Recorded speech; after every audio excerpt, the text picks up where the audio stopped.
नमस्कार, जय हिंद दोस्तों। हम धीरज सर फिर से आज आपको ज्ञान संगम चैनल पर स्वागत करते हैं। आइए, जो सेशन स्टार्ट हुआ था संज्ञा से अव्यय तक, उससे कुछ बनने वाले महत्वपूर्ण प्रश्नों को देखेंगे। पहला प्रश्न दिया हुआ है कि संज्ञा के स्थान पर प्रयुक्त होने वाले शब्द को क्या कहते हैं। जो शब्द संज्ञा के स्थान पर प्रयुक्त होते हैं उन्हें हम सर्वनाम के नाम से जानते हैं। दूसरा प्रश्न, निम्न में से किस वाक्य में सर्वनाम का अशुद्ध प्रयोग हुआ है।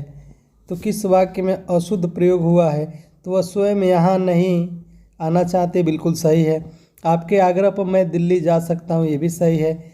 मैं तेरे को, अच्छा तेरे को, मेरे को, ये कोई सर्वनाम का शुद्ध शब्द नहीं है। यह क्या है हमारा विकल्प, अशुद्ध हमसे पूछा गया, अशुद्ध यही है। अगला प्रश्न है तीसरा, मुझे किस प्रकार का सर्वनाम है। तो मुझे उत्तम पुरुषवाचक सर्वनाम है।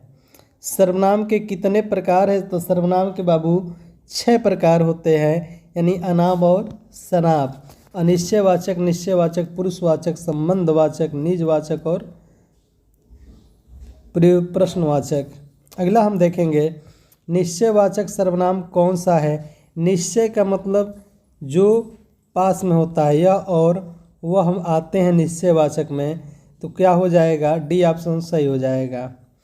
इनमें अनिश्चयवाचक, अनिश्चय में कोई और कुछ आता है, तो अनिश्चय इसमें कौन सा हो जाएगा, ऑप्शन सी हो जाएगा। अरे यह घोड़ा अच्छा है में यह क्या है, तो यह क्या है, यह घोड़ा अच्छा है, तो यह क्या एक सर्वनाम है।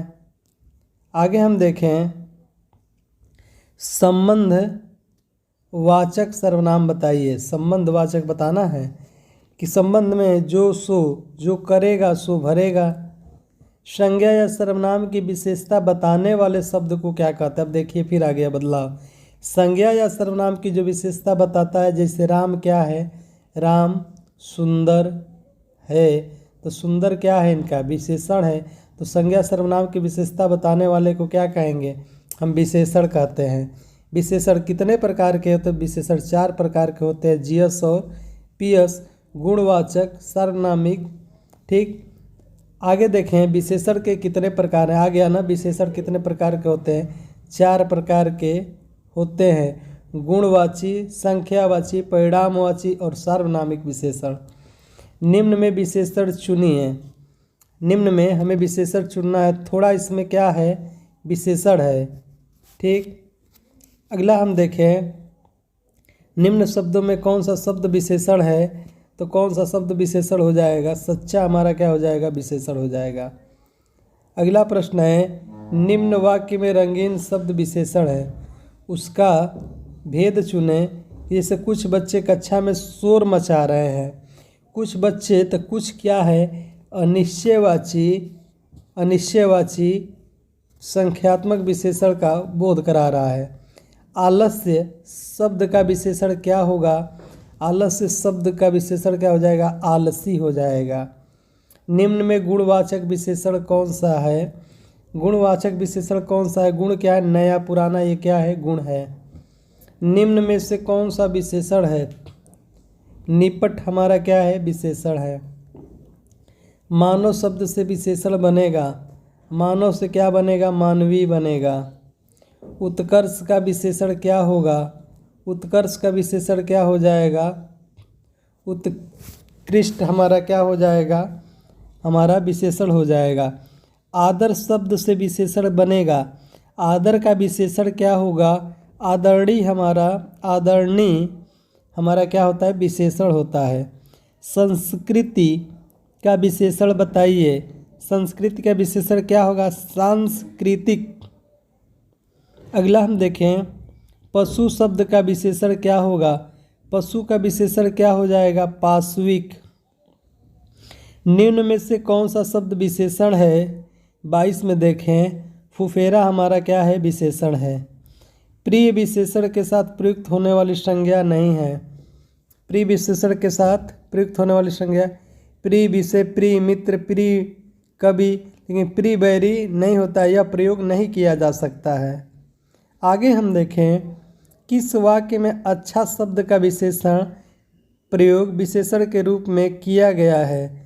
किसका प्रयोग विशेषण के रूप में? जिसे यह स्थान बहुत अच्छा है। यह क्या है? यह स्थान बहुत अच्छा है, यह विशेषण के रूप में प्रयोग किया गया है। रचना के दृष्टि से क्रिया के कितने भेद होते हैं? तो आप सभी ध्यान दीजिएगा। रचना के दृष्टि से क्रिया के केवल 2 भेद होते हैं। एक का नाम होता है सकर्मक क्रिया होती है और दूसरी हमारी अकर्मक क्रिया होती है। अगले प्रश्न की तरफ बढ़ते हैं। क्रिया के मूल रूप को क्या कहते हैं? क्रिया के मूल रूप को हम धातु कहते हैं।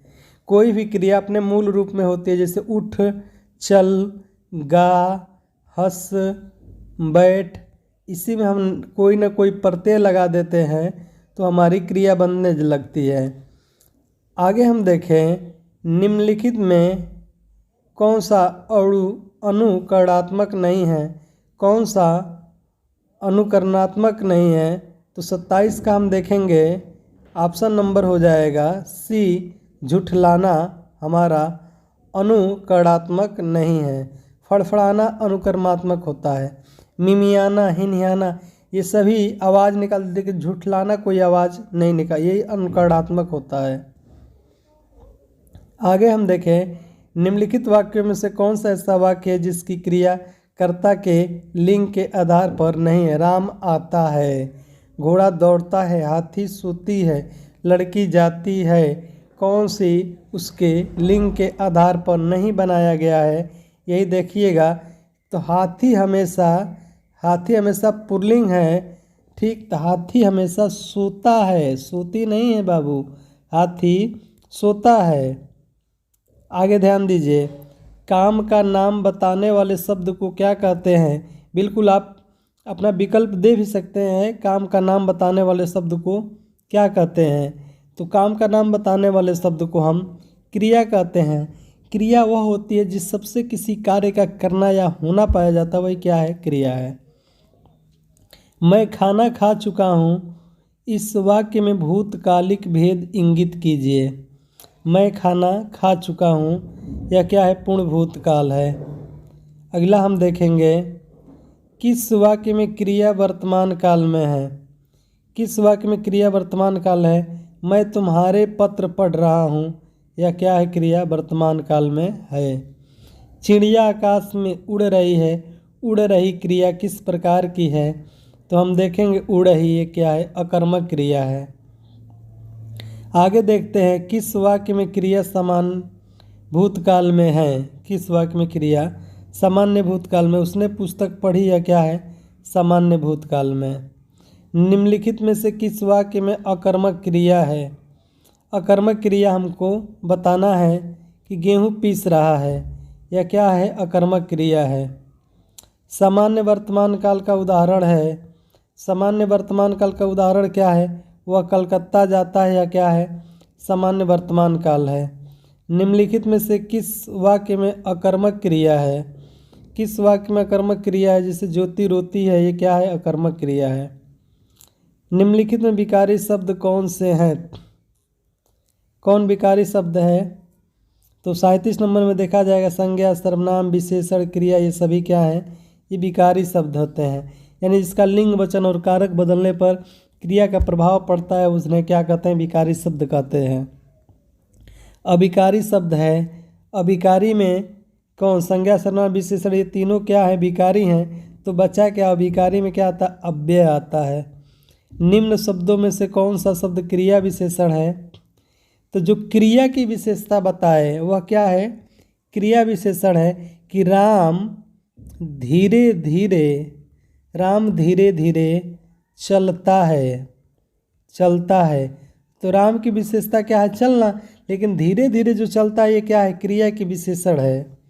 आगे हम देखेंगे, अव्यय के कितने भेद होते हैं? अव्यय के 4 भेद होते हैं, संबंधवाचक, विस्मय सूचक, ठीक। फिर हम मिलेंगे अगले नेक्स्ट वीडियो में, तब तक